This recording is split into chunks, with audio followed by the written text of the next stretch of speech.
My name is Sherry Wander, and I am currently the president of Mission. Mission is a 501c3 nonprofit that is set up to work in partnership with those who currently are homeless or those individuals who were recently homeless. Mercy House is a house of hospitality, a home where individuals live, and then we would invite other folks in from the houseless community to do laundry, take showers, make themselves a bite to eat, maybe pack up a bag of groceries to take back to their tent sites or whatever.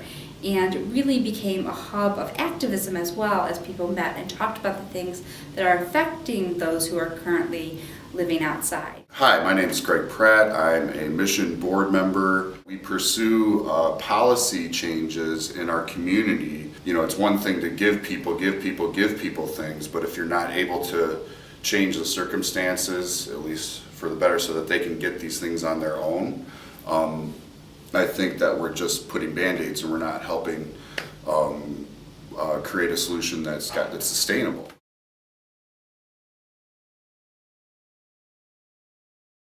My name is Tim. I got started actually from being homeless myself. I was homeless for 3 years. I've lived a normal life my whole life. I've had the white picket fence and the 2 kids and the wife and all that. And my kids grew. My mother got sick, she was dying. We knew she was dying. So she moved in with me, and between her Social Security and her disability and my paycheck, because I had to go down to part-time in order to take care of Mom. So between the 2 checks coming in, I was able to afford rent and all that. Well, when Mom passed away, there goes half my income. I became homeless. Once you're homeless, it's hard to keep a job because you can't keep clean. You don't have a phone number, So then I lost my job, and it was just a downward spiral after that. I think a lot of people end up homeless because of similar circumstances. The majority of people that I know that are homeless just fell on hard times. I think one of the most difficult things about being homeless was the stereotypes, the way people look at you, the way people just automatically assume that you're a bum or that you're an alcoholic or that you're druggy, or that you put yourself in that position, or that you just want to be in that position. That's what really bothered me the most about it, is just the way people look down on you like you're just a dog in the street. I've now realized that I had to go through that to realize what it's like to be here to help other people. So in the end, it's a blessing. So I'm glad I did end up being homeless, to be honest. If I could add anything about my experiences so far, is that despite all the hardship, all the heartache, the tears, not knowing where you're going to sleep at night, or being hungry, not knowing where you're going to eat, despite all of it, I've been blessed. I've been blessed because it's a blessing in disguise. It was just such a hard life for 3 years. I thought about giving up many times. I just want to keep doing what I'm doing. I just want to help people. It just feels so good. It just feels so good. I don't care if I don't ever get any recognition. I don't care if anybody ever knows. As long as it got done, as long as somebody's life is a little bit better, somebody made it through the night because of us. That's all I want. That's all I want. My name is Karan Bowles. I'm born and raised in Detroit. I've been homeless on and off for a while, but just recently I've been homeless because I'm an Eastern Michigan University student, and that has taken a lot of toll on me. Going to school while you're homeless is a horrible, horrible thing.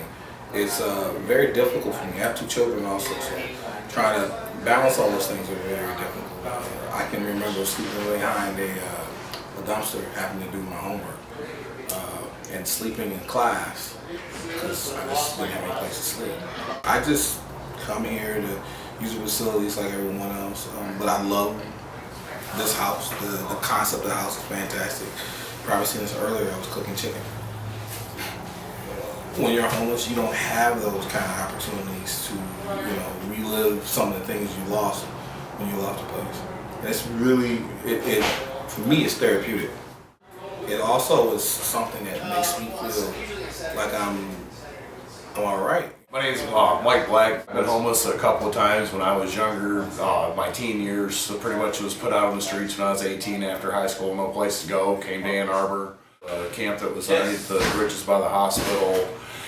A couple times a week, some of us would go down there and take propane tanks and heaters and hand warmers, fresh socks, snacks and donuts and whatnot, hot coffee and things, basically, humanitarian aid in general. It's really hard when you don't actually have a physical place to keep your belongings safe, to your basic survival necessities. The whole storage issue is a big thing, in my opinion. Trying to find a job with carrying your bags and not having a place to put your stuff when you first walk in. You're carrying a suitcase and a roll behind and a backpack, and all your worldly possessions are with you. You really don't have a place to, it's like, hi, I'm here for my job interview, and you're carrying grocery sacks and all kinds of stuff trying to keep from losing your stuff. Plans for the future, I would say that we want to be more active in our community, point people in the right direction to keep from being evicted, trying to nip it in the butt before it actually gets you out on the streets. I'm Tracy Williams. I've lived in Michigan my whole life. I would say what's been most difficult about me without having a home. That's kind of hard to say because I really haven't been in a permanent house, you know, like that I could actually call my own, because I've never had that chance. My experiences with being homeless, I originally, when I came to Ann Arbor, I was having a hard time struggling. They took me down to a place called Camp Take Notice one night, you know, and it's like a gathering place. It was a place where people could get together, you know, they could communicate. You know, if someone needed something, you know, all you had to do was walk down to a tent. People might have houses, you know, that they consider their homes. They have 4 solid walls. Our tent may not have solid walls, but that's our home. You know, that's what we consider our home. That's where we could put everything. Once they closed down Camp Take Notice, it was just like, what are we to do now? You know, and it's just like been trying to help other people. You know, trying to deal with this harsh winter and trying to get them back on their feet at the same time doing it myself. So how can someone help the homeless with Mission in Ann Arbor? For me, the biggest and most important thing is to make a personal connection. I think a lot of times it's very easy to other. Like, I want to help the homeless. I want to, reach out to people who are different than I am.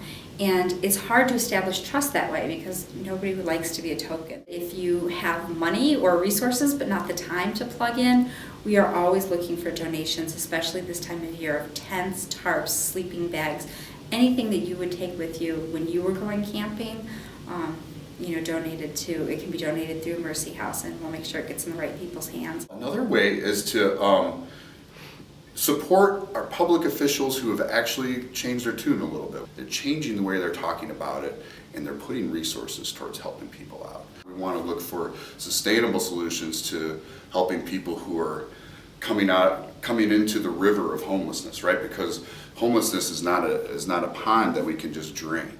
Doing this kind of work saves my life. I'll just say that.